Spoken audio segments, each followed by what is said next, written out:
Good afternoon, my friends. It is FPS Astro here today. I got a little bit tired of Scottish accents. It was very fun for a little bit, and I forgot how fun Russian accent was. So today we will be Soviet. All right, let's get into this real quick.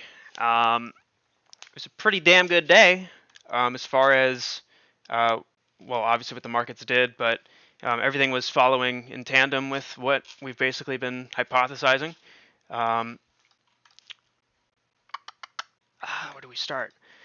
As far as the bear market rally goes, we actually hit a very critical point today where SPY is now pushing over. It actually closed over the daily distribution trigger, which is highlighted here.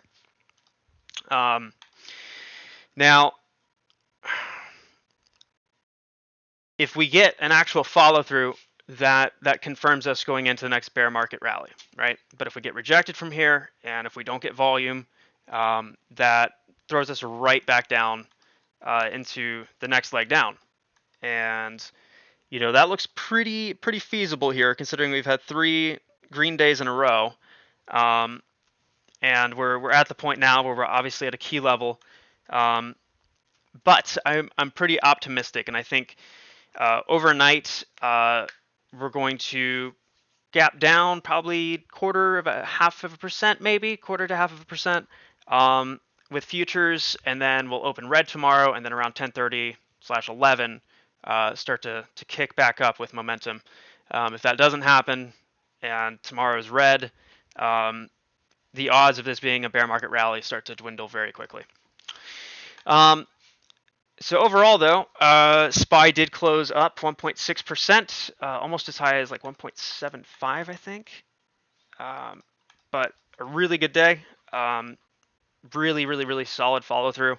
Any of the weakness that we did see just turned out to be reaccumulation, and we continued to distribute.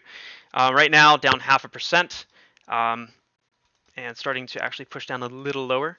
So still within our threshold of 1/4 to 0.5%, maybe even 0.75%, and that's all good.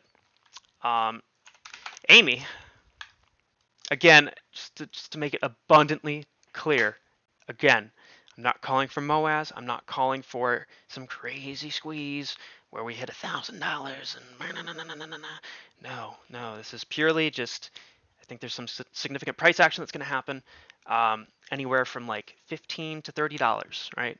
And then when we get there, if we get there, there's an opportunity for things to get way out of hand to the upside, and we'll talk about that and theorize around that when it happens. But until then, this is not anything crazy. I just want to make that clear.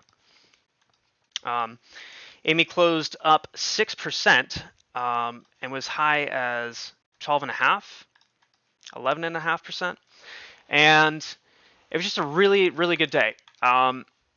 The whole theory of like, this looks like accumulation, it looks like we're going to go into distribution soon, if the market runs we should see about a 10% pop, all of that happened, right?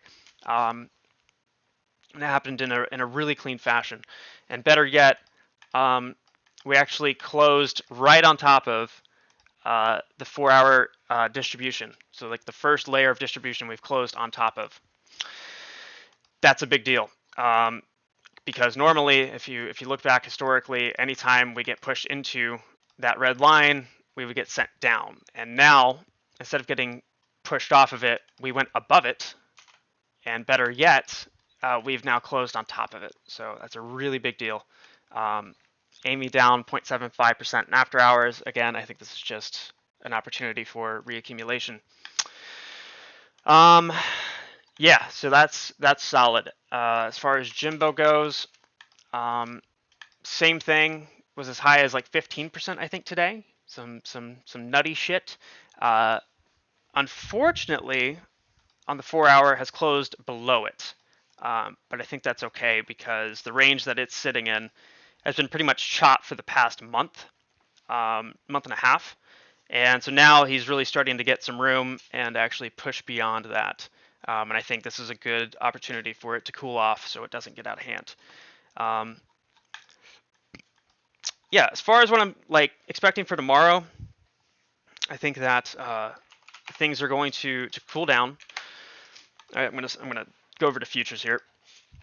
I think that things are going to cool down, and we're going to kind of reaccumulate throughout this range. Maybe have, like a few pops to the upside throughout the night. Basically anything that goes on throughout other markets throughout the world, anything related to currencies, could easily send this thing up or down. But assuming around this general playbook, I think we're going to reaccumulate and then fall down going into open.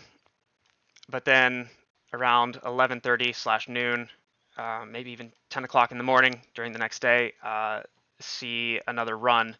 And I believe that'll take us past that distribution trigger, the daily distribution trigger, which we have sitting at 384.5. Go ahead and mark that real quick. Yeah. So this is a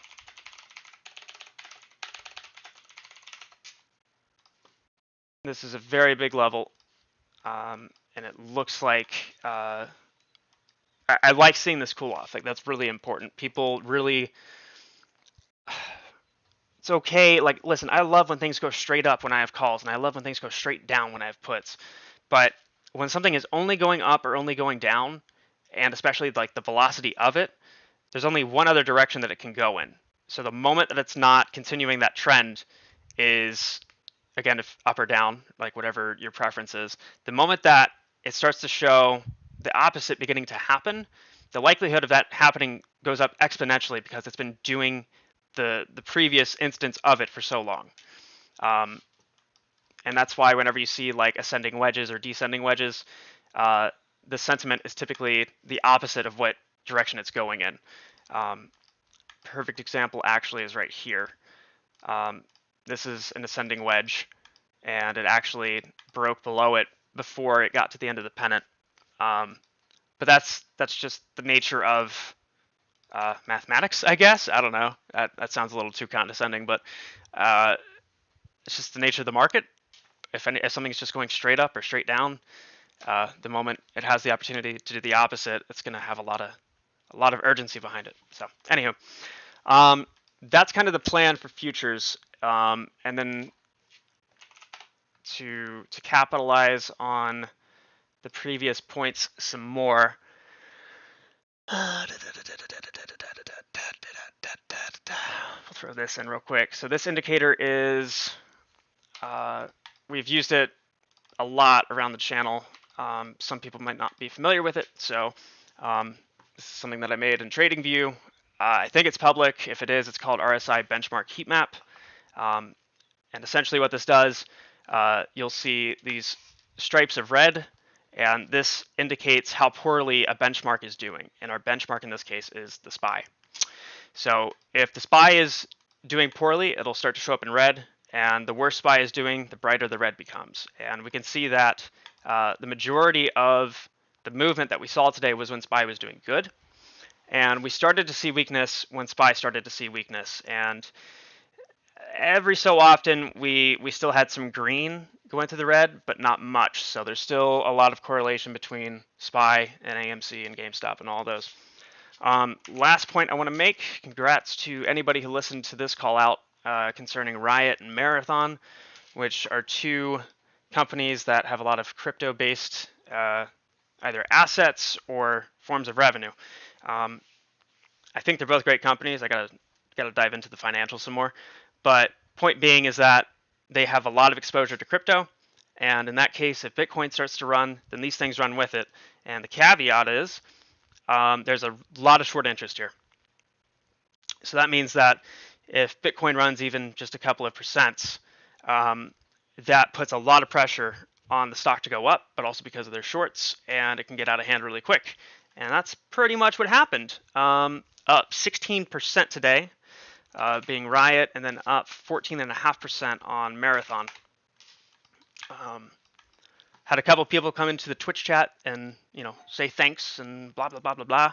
They got in and they were boasting gains of 200 to 300%.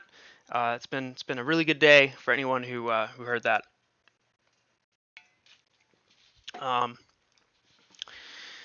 As far as how these two seem to be doing, Riot is breaking out of accumulation on the daily, and Marathon, I think, is pushing into distribution on the daily. Yeah, big deal, really big deal.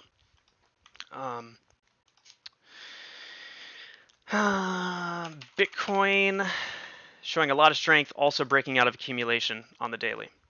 That's a really big deal. And just to kind of like reiterate on the strategy that we're doing here with everything, we did scale into a couple puts on AMC, really far out of the money and really long dated. So it's about a 90-10 allocation right now, 90% long, 10% short, not literally short, but being long in puts.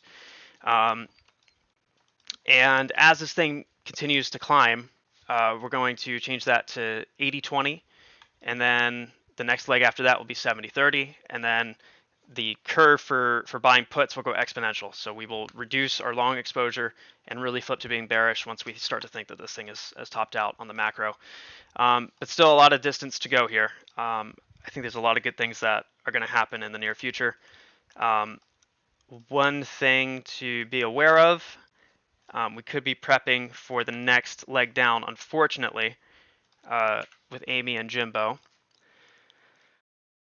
We need to break out of this channel that is beginning to spawn here. Yeah.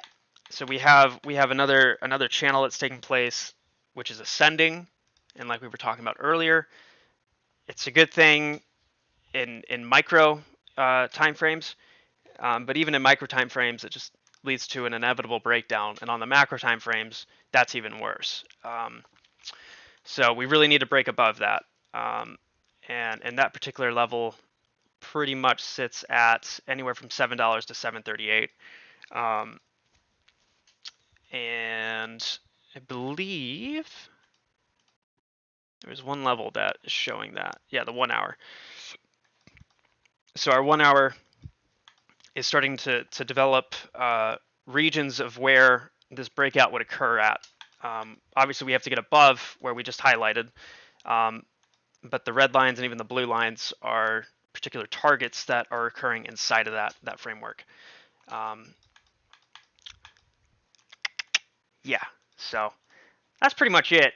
It's looking good. I think tomorrow is going to start off really weak, and then we'll get confirmation on how things are going around noon, 30 minutes to an hour before noon Eastern. So that's it. Like the video, subscribe, fondle my balls, join the channel as a sponsor or whatever the fuck, member, anywhere from $1 to like $50 a month. You get absolutely fucking nothing except for possibly a tax write-off. So thank you all so much. I'll see you in the next one, and stay black.